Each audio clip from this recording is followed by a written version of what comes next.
हैं शुक्राचार्य कि सुनो राजन, तुम्हारी बेटी की करतूत।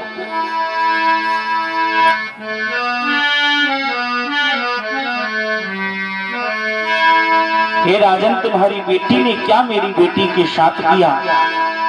अगर छोटा मोटा कोई अपराध होता तो हम क्षमा कर देते, लेकिन बहुत बड़ा अपराध है। सुनो, गुरु बोले तेरी बेटी ने, गुरु बोले तेरी बेटी ने भिख मंगा मुझे बतलाया।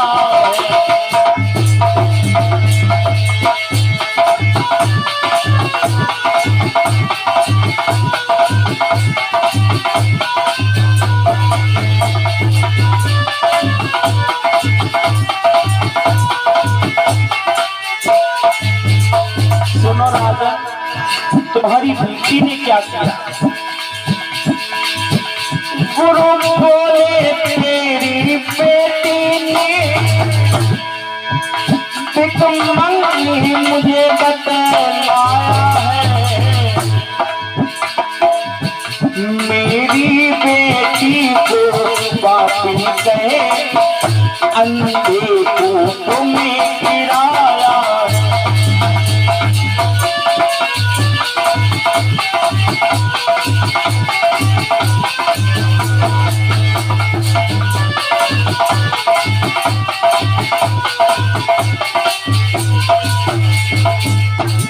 सुनो बृहस्पतिवा, तुम्हारी बेटी की करतूत। मुझे अरे भिखमंगा कहा और मेरी बेटी को पापिन कह करके अंधी कूप में मरने के लिए छोड़ दिया। अरे भला हो ययातिका जिन्होंने मेरी कन्या की रक्षा की। उसी समय आज बृहस्पतिवा देवयानी के पास आकर कहने लगे, बिटिया मैं अपनी कन्या की तरफ से माफी मांगता हूँ, अपने पिता को समझा दो कि वो हमें छोड़कर ना जाए। उसी समय आज इधर देवयानी ने कहा कि हे राजन, मेरे पिता एक शर्त पर ही इस राज्य में रुकेंगे। शर्त ये है कि जहां हमारा विवाह हो, तुम्हारी बेटी को बहुत बड़ा घमंड है कि वो राजकुमारी है।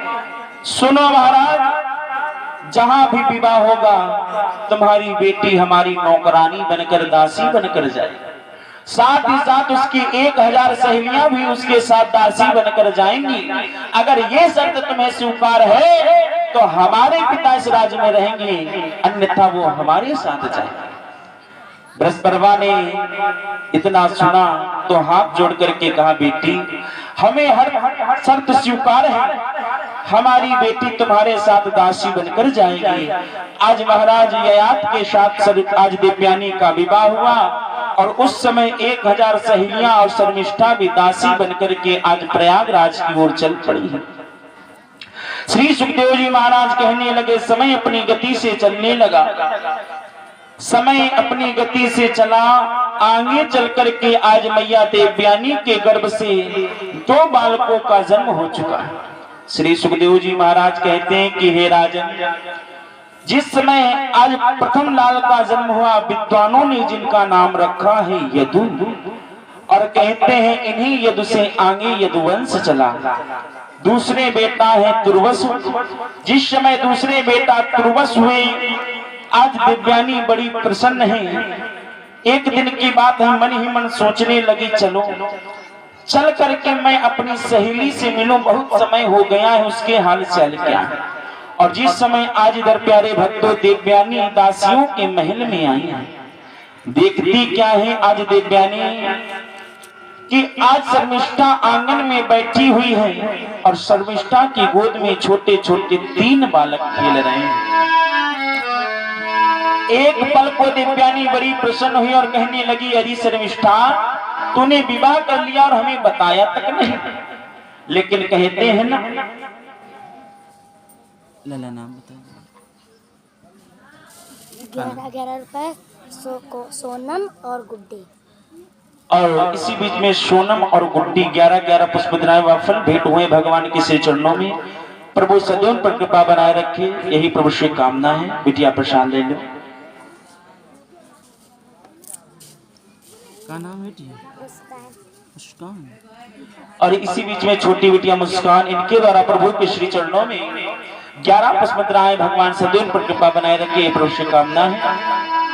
प्यारे भक्त इधर जैसे ही देखा कि आज शर्मिष्ठा की गोद में 3 बालक खेल रहे हैं। आज जिस समय देखा है जिनका नाम ध्रुव, अनु और पुरु है, दिव्यानी कहने लगी अरे बहन बहुत अच्छी बात है, तूने विवाह कर लिया, लेकिन प्यारे भक्तों कहा गया है नारी न मोहे नारी के रूपा,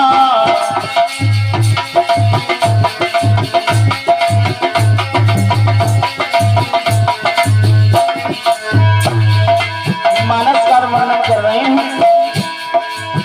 नारी न मोहे नारी के रूपा,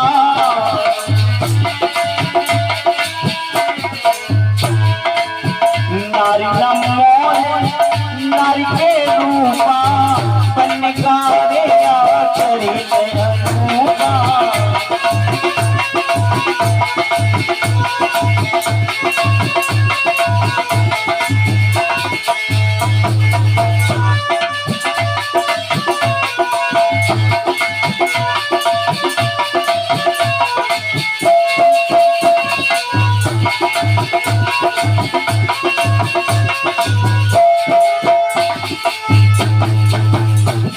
नारी न मोहे नारी के रूपा, पन्निगारिया चरित अनूपा।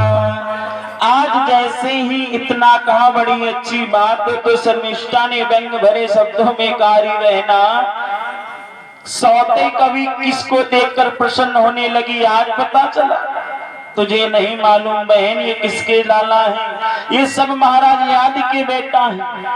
इतने शब्द सुने तो जैसे आज चोट खाई हुई नागिन, वैसी ही दशा आज दिव्यानी की हो गई।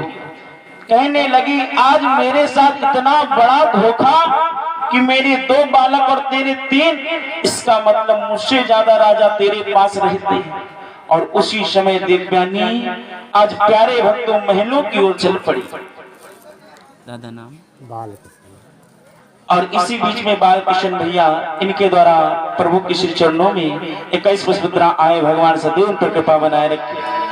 अब तो दिव्यानी महाराज से बिना कुछ कहे हुए सीधा अपने मायके के लिए चली और पिता से रोककर कहने लगी कि हे पिताजी प्रसाद ले लो बेटा, आपके दामाद ने हमारे साथ बहुत बड़ा धोखा किया।